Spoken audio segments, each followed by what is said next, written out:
Magnifico Magsayo! American Super Featherweight Champion, Eduardo Rocky Hernandez! Must go down. Another cracking right hand. Nagati ka po mga laban, A3 Boxing TV. Napakatunog at talagang pinag-uusapan ngayon sa mundo ng boxing. Ang pagbabalik action ng tinaguriang Magnifico ng Pilipinas, ang mandirigmang galing ng Bohol, si Mark Magsayo, dating WBC Featherweight Champion.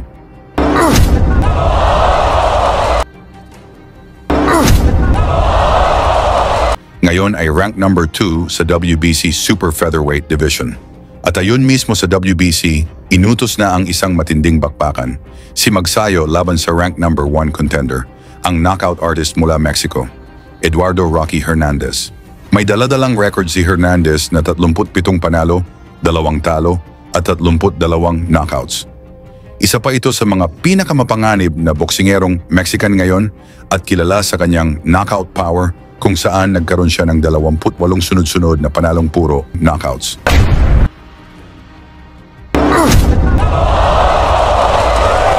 Kasama sa kanyang mga naging biktima ang kapwa nating Pinoy, si Dryan Francisco, na tinapos niya sa loob lang ng 3 round.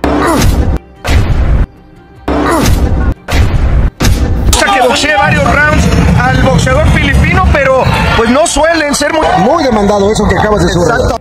Habang si Magsayo naman, dahil hirap sa timbang sa featherweight division, kung saan natalo siya kina Ray Vargas at Brandon Figueroa.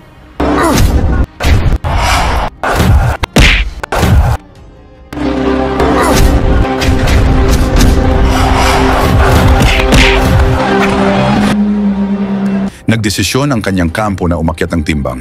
At dito sa Super Featherweight, ibang klaseng Mark Magsayo ang ating nakita. Mas komportable, mas malakas, mas mabilis. Patunay diyan ang laban niya kay Isaac Avilar, isa ring Mexican fighter, na 2 beses niyang pinabagsak at tinapos sa 3rd round. Sa lakas ng suntok ni Magsayo, kinailangang dalhin sa ospital si Avilar pagkatapos ng laban.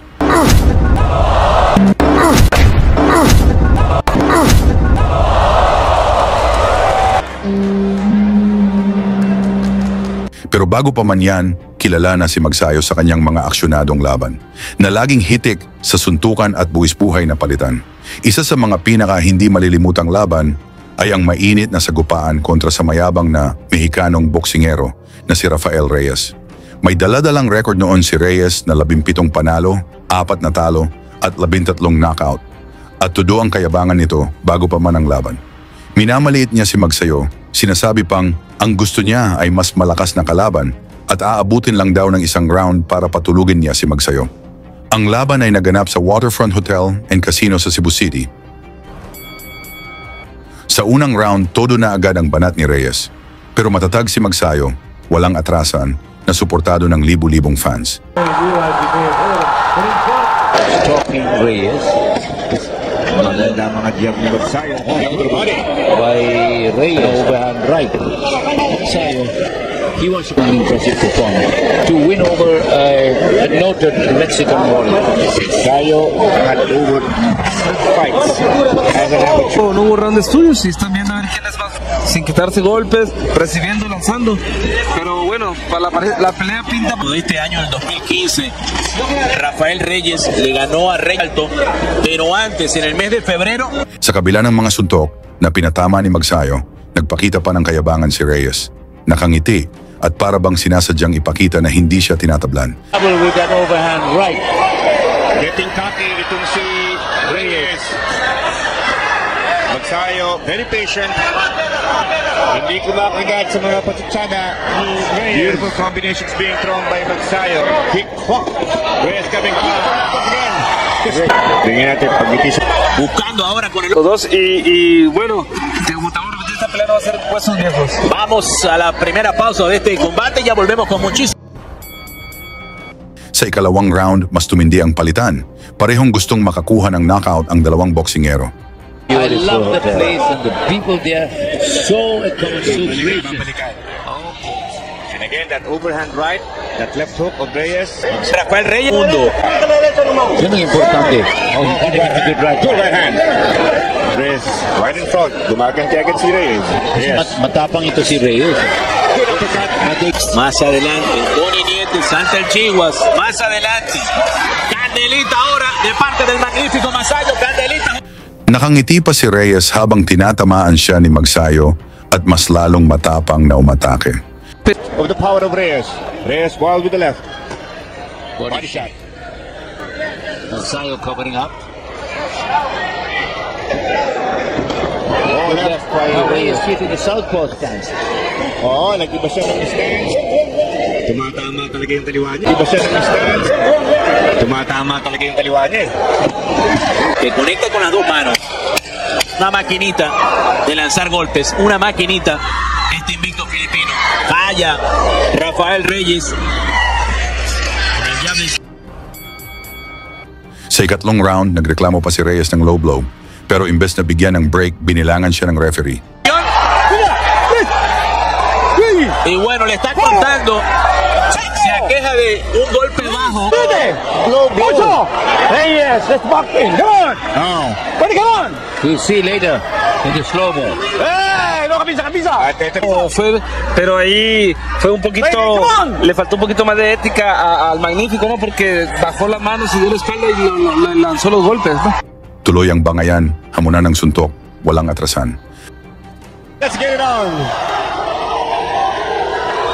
The crowd. Hindi nila gusto yung mga antics ni Reyes. To the right hand, si Magsayo. Magsayo has to be very careful. Don't get wild. We have a third round knockdown. Credited to Magsayo. Ay, qué magnífica vez lo agarró. Esperando. Lo contragolpeó muy bien, le entró la... Masayo. Buscando ahora los ganchos. La combinación. Pagdating ng ika-4 na round, si Reyes pa mismo ang tumira ng malakas na low blow na nakita ng referee. So, very sharp call from referee Mike Right by Reyes. Oh, beautiful combination now. From his back. Yung sarili ng low blow. Payback. Oh, may konting payback. And referee Mike sa interview sa 5 minutes. Inintroduce yung rule na yan, mga kaibigan, para maiwasan yung kitang-kita. Kitang-kita. Yun ang kita. Ang ganda na palitan. Sulit na sulit ang aksyon. Bakit paano lang ang Magsayo pero binaliwala ni Reyes? Nada, Rafael Reyes. Conectando de nuevo el hombre de Filipinas con la izquierda, haciéndole daño al mexicano. La pelea del lado del filipino, ¿no, José Luis? Sí, una pelea muy clara. Pero es lanzar un poquito más de golpes, golpear abajo también, no nomás a la cabeza, para irle mermando la condición. Pero bueno, está enfocado en noquearlo, no sé, arrancar la cabeza. Right hand. There was a wallop of right hand mula kay Mark Magsayo in the black front. Reyes comes back with the left and the right to the side of the head. Buong loob dito si Reyes, ha? Oh, nagalaban ito. Bakbakan talaga. Beautiful left by Reyes. By Reyes. Magsayo got caught. Magsayo backtracking. Sa ika-5 round, patuloy pa rin ang tapang ni Reyes. Par. Medyo delikado.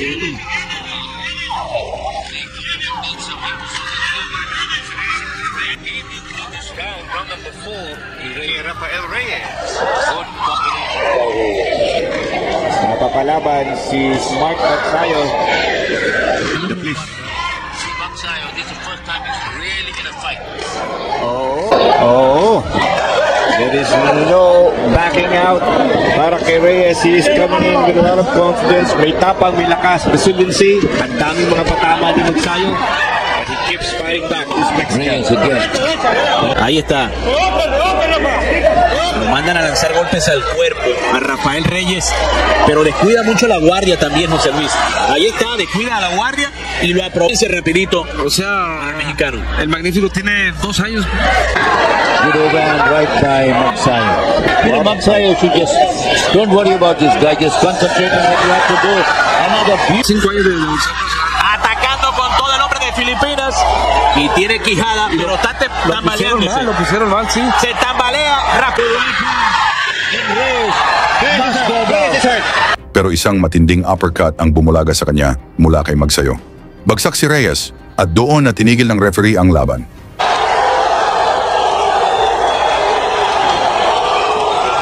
What a shot by Magsayo. What a Panalo si Mark Magnifico Magsayo sa pamamagitan ng technical knockout sa round 5 at tinanghal na IBF Youth Featherweight Champion.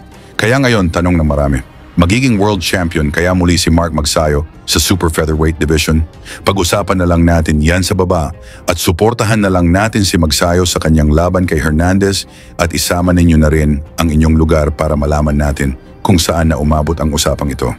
Lagi niyong sundan, huwag magpapahuli. Pag-usapan ni bakbakan, balita niya at laban. Mga Pinoy na di nagpapagapi. Salamat sa mga suporta na lagi nandyan.